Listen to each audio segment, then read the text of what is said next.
Welcome to Nerd Junction. I'm your host, Chunky. Today we'll be playing Azul. Azul is created by Michael Kiesling, and it's a great tile placing and tile drafting game, where the object of the game is to score points during and at the end of the game, which I'll show you how to do. We'll be opening up the box, I'll show you each of the pieces, show you how to play. We'll run a couple rounds, and then we'll kind of wrap it up. We'll do a fast forward so you can see how the end score runs. Without further ado, I'd like to start with Azul. So this is Azul. Nice solid box. The standard box. We crack that open and we look inside, and look, there's the instructions. There's a rule book, and it's just a nice one-sheeter, full color, which I always appreciate. Next, looks like we have our 4 play mats. And you'll notice we're just going to cover this side first, the side with the colors. As we look at this, let me explain what you're looking at. At the top is a point track that you will be keeping track of your points, obviously. You will be doing this throughout the game as well as at the end of the game. Here is where you'll be placing tiles. Here is where the tiles go after you have drafted all of the tiles. This is called the floor. And what the floor is, well, let's just cover that when we play our game.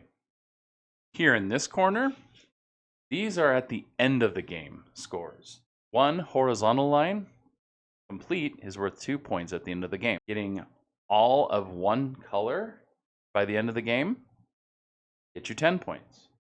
Each vertical line, that gets you 7 points. Look at this. This is beautiful. I love this cloth bag. This holds our 100 in tiles, so there's 20 of each color. Now these look like Starburst or a different type of fruit candy. So when they say 8 and up, they mean 8 and up, because that looks like I would probably put that in my mouth if I was 3 years old, because I love my candy. So keep this out of reach of small children. These are not coasters. These are called factories, and we'll show you what these do once we start playing. We're going to play a 2-player game, so we're only going to need 5 of these. If we were playing 3 players, we'd need 2 more. All players would require all of the coasters.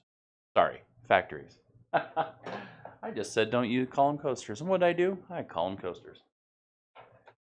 This tile is the only one of its type, and it's the first player token. And I'll put that over here. And then these little guys here, these are your point trackers for your game board. We'll put these on 0. We'll need 2 of these. We'll set these to the side. Let's set up 2 boards, side by side. Let's fight the boards. I have one and my opponent would have one. Next, I would set up my 5 factories. They recommend setting them up so that everybody can see them. Usually a circle is probably the best way to do it, but this will work. Let's just say that I am the first player. How do you find out who the first player is? Whoever's been to Portugal last. If nobody's been to Portugal, it's the person who's been furthest east most recently. The next step you do, you're going to put 4 wall tiles in each factory. So we are set up for a 2-player game. We have our 5 factories for 2 players with 4 tiles in each. We're going to push this one back, because this is an area for leftovers, and we're going to cover that in just a moment. We have our point trackers on 0. Our boards are empty, and I'm the person who traveled the furthest east, so I get to go first. Or if you've traveled to Portugal, you get to go first. So play starts when the first player drafts all of one type of color from either the center, which I'll show you, or from the factory. So obviously the very first player is going to draft all of one color, and I will draft all of the red from this factory, which will leave these to go to the center. Because I was first, this also goes to the center. At any point, if you want to take what is in the center, whatever was left over, if you are the first person to do it, you will also take this first player token. It is -1 point at the end of this first round, or whatever round you're in. So if the second player decided, oh, well, I just want this yellow, oh, look at that. Okay. So it's back to me. I've decided I'm going to start a 5 row. So I'm going to take these snowflakes and I'm going to put them here. I don't have to fill an entire row at one time. Those will sit there and they'll just like that. All right, so the second player went, oh, well, maybe I messed up and I got that too early, but that's okay. They will get to go first next time. They decide they're going to fill up that row. That row is filled. It doesn't need any more of that color. Okay, so I'm going to want to I'll take the 2 yellow from the center. Player 2 is going to take the 2 red and is going to place them right there. You're going to start a 5-row themselves. I'm going to go ahead and take the blue, those to the center. Player 2 drafts black. Now all we have left are the items in the center. So I'm going to go ahead and I'm going to take this last snowflake. Second player will take all of the red. I will take these 2 blue. Oh wait, maybe I want to finish that line. It'd make more sense to finish that line of yellows right there. And I am left with single black, which will go there. All of the factories are empty now, and the floor of the factory is empty. We can now start putting things into our wall. First player, once you have filled a line, you may move one of that color over. When you place a tile, if it's by itself, it is worth 1 point. But if you place your tile and it is adjacent, either horizontally or vertically, it is worth that one plus that one. So that is worth 2 points. You'll notice I have 1 left. This will go directly into the box. Do not put it back in the bag. Do not lose it. Just put it right back in the box. You heard it go plunk. All right, and as you see, my yellow is doing the same thing. 1, 2, 3. Now I have 3 vertically, and that's worth 3 points. These 2 will go away. In the box. I have an incomplete row. That can stay until next round. I can fulfill that one next round and be able to put it over. Now the same thing's going to happen for player 2. Oh look, they have 1 point. Now here they're diagonal. So it's only worth 1 point. And the extra goes into the box. You heard it go clink, clink. And the rest are empty or not full yet. That's all you need to do. Now, this round, the only thing that's a minus that you can see is from the first player. So the second player will get to go first, but they will -1 because they took it. And let's go to the second round, and I'm going to show you what happens if you overfill. So this player will start first. They'll put the first player into the center. Now let's pretend like this one wasn't here. Let's pretend that this was the only one that had red, and this player wants to fulfill that nice row of red on the bottom. As you see, there's 2 in there. You have to take all of the same color. Those will go to the center. Okay, now, you can't place this on another row. You've drafted for 1 row. You can't split your colors. I couldn't put it up here or up here.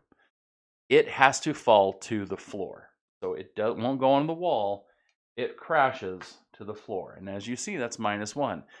As you draft, especially if you're drafting for bigger things, things are going to fall to the floor, and each one is minus. So that person has now -1 points. And now I will take my blue to fulfill my bottom line. This player decides it's a good idea to fill this line in. And now I am looking at this going, I want that red, which means I have to take the first player. Got 2 blue down here in the bottom. Good for them. Look at that. Now all that goes in there. I see 4 these. Okay. The next go will be this person, and they are going to take the 2 yellows. That just leaves the floor again. I can draft for this row. They will draft for the blue. I will draft for the yellow. Now there's a problem. This player has no place to put this. They have to draft it. It goes here. Bummer, dude. So this person now has the blue. Now they have a horizontal and a vertical. You score them the same. 2 points this way, 2 points this way. That's 4 whole points for that player. You're up to 5. Next, got a yellow. Worth 1 point. That tile, make a sound in the box. Black is in. 1, 2, 3. Yeah. Second player is rocking. Now they've got a blue that's going to come over. Only worth 1 point. And the red line, 1 point, but it's a red line on the bottom, so that's pretty good. All those go in there. Minus 2 points for the 2 tiles on the floor. If you have floor tiles other than the first player, these will also go into the box. My turn. Got a red. That's worth 2 points. 1, 2. My yellow isn't fulfilled yet. My blue is, but it's only worth 1 point. Into the box. Black. That's worth 2 points. Love these tiles. Love the feel of these tiles. And that 5 row that we started so many moons ago, that one does. I keep trying to move that one. And into the box. Alrighty. I'm the first player to have 5 tiles, each of a different color, running horizontally onto my board. Now we go to end of game scoring. We're going to be running these scores down here. So, each horizontal line is worth 2 points. I have 1. My opponent doesn't have any. We also don't have any vertical lines. If I were to have 1 more black here, it would be worth 7 points, or here, that blue. No vertical. However, I do have all of 1 color. All of my blue snowflakes. If you have all 5, 1 color, that's worth 10 points. Look at that.